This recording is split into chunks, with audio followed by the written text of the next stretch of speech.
Hey, okay, so I was working on my die binder for my MFT dies, and so I took some chipboard again, but this time I painted it brown, and then I also went around the edges just to make sure in case some of my pages were a little short, because I didn't trim this set down because it seemed like the paper fit.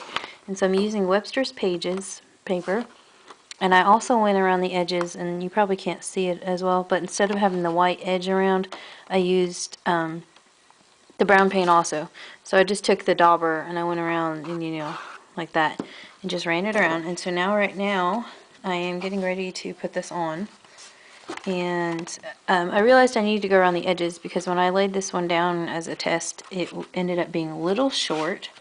So I was going to show you how I'm going to do this. So I'm going to line this up as much as possible.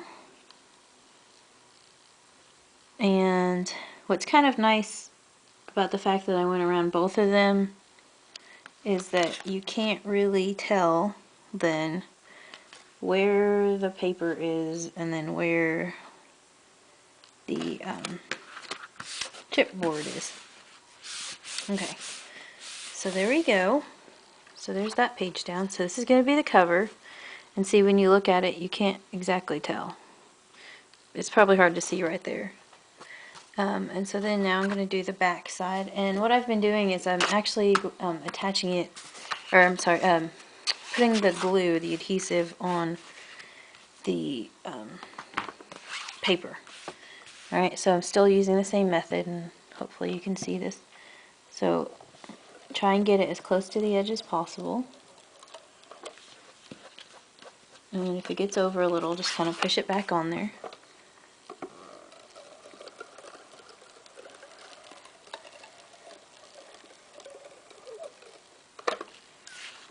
And I know some people really like to use the liquid, but like I said before, I couldn't get it smooth.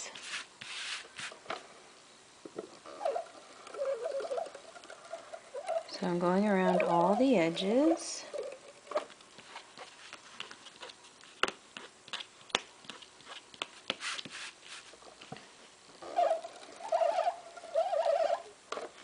And then I'm going to put 3 strips kind of in the middle.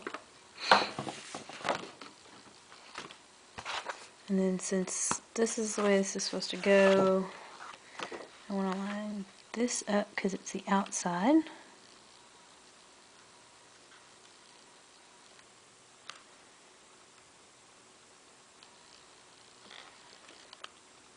And trying to figure out if I'm going to end up with overlap or what the deal is. Okay, I think that's good, so I'm going to push that down. Alright, so there's the first page. There's the cover, and then here's the inside. And then I'm just going to go through and I'm going to attach the rest of them. I finished the binder for the MFT dies because, and I was really wanting to get this one done because before I was storing them in their little envelopes and it was kind of hard keeping track of all of them. And, especially when you'd have a little one in here and then trying to make sure that it didn't get bent and everything. So I really like this storage binder. And so this is using the Webster's pages. I use the postcards in Paris line and also the spring market. And so I have this split up by category. And so the first category, whoops, I did this alphabetically, is the borders. And so I just laid a magnetic strip down, and then I can put the border on top of that, like that. And then I skipped a space because I want to get some more borders. I know there's a bunch. And then I have my doilies. And then the flowers. And I want to get more flowers. I only have one die right now. And then I accidentally skipped a space, and I didn't mean to, but I figured later on I can use this for a combination of flowers and then also labels when I get some more. And so here are my labels. And then the last page I have here is for shapes, and so I've got the music die notes and then the speech bubble die. So I'm looking forward to getting some more dynamics and storing them in this binder. so they hopefully won't get ruined and, you know, won't get bent up all weird. So let me try and get back to the beginning here. I'm having some issues with a couple of the rings aren't perfectly circular. But this is how I ended up. You know, I've got the brown paint on the edges, and then I, you know, made sure that there wasn't the white from the paper showing. So there's about 8 pages there. So I have 7 pages that I can put dies on if I only do it one-sided. And then to show you the nestabilities, or the Spellbinders, this is how it turned out using graphic 45 paper. And this is only part of my collection. I realized I'm going to have to make 2 more. So right now this one just has my basic shapes. So I've got my circles and I can't figure out, I've got to find my other circle. And then you've got the scallop circles, the inverted scallops, and the decal rectangles and the octagons. I want to get the squares, so I left space for those. Then you've got the ovals. And then my last page here is the big scalloped ovals.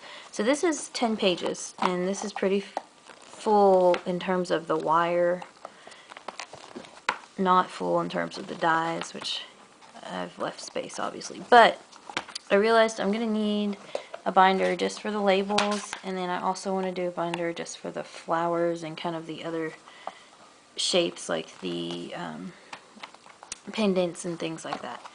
And so I can't decide when I do the other ones if I'm just going to pick some more graphic 45 paper, or if maybe I'll get the black chipboard and go ahead and just, you know, cover the front with paper. But I figure if I stick with graphic 45 for the nestabilities, and then, you know, I've got the other one that's complete for my MFT dies. But I need to get the tabs made for these. So I think I'll do a black for these. Need to get the tabs on here. But I also want to show you the books that I made for some friends. And I've got one friend that right now I know she has MFT dies, so I made her one for the MFT dies. And then I guess you can put other dies in here. But she likes Tim Holtz also, like I do. And so I used Tim Holtz, the Lost and Found collection. And so the side that, in theory, I guess she wouldn't put dies on, you know, that's got the kind of more designs on it, I mean, and then the other side's just the back side. So this is what this looks like, and she, her daughter plays piano, so I like the music sheets for her for that. And you've got this kind of fun, different advertisements, and then the flowers. So this is 5 pages. I didn't cover the edges on these. That's got 5 pages, and then I made this binder for a friend that has Spellbinders, and she has probably more than I do. But this is the Tim Coffey Cottage Garden collection. And so I used the design, the kind of big flower design on the side that you wouldn't put the dies on, and then the back of the page on the other side. And so this is what hers looks like. And it ended up having a lot of yellows and greens, but that's just kind of because that's how the collection is. Okay, and this one has, how many pages? Has 7 pages, I believe. Because I wasn't sure how many dies she had.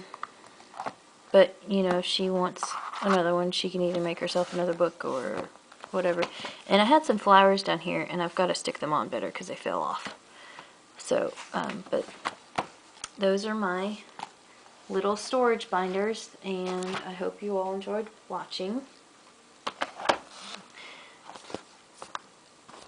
And I'll see you later. Thanks. Bye.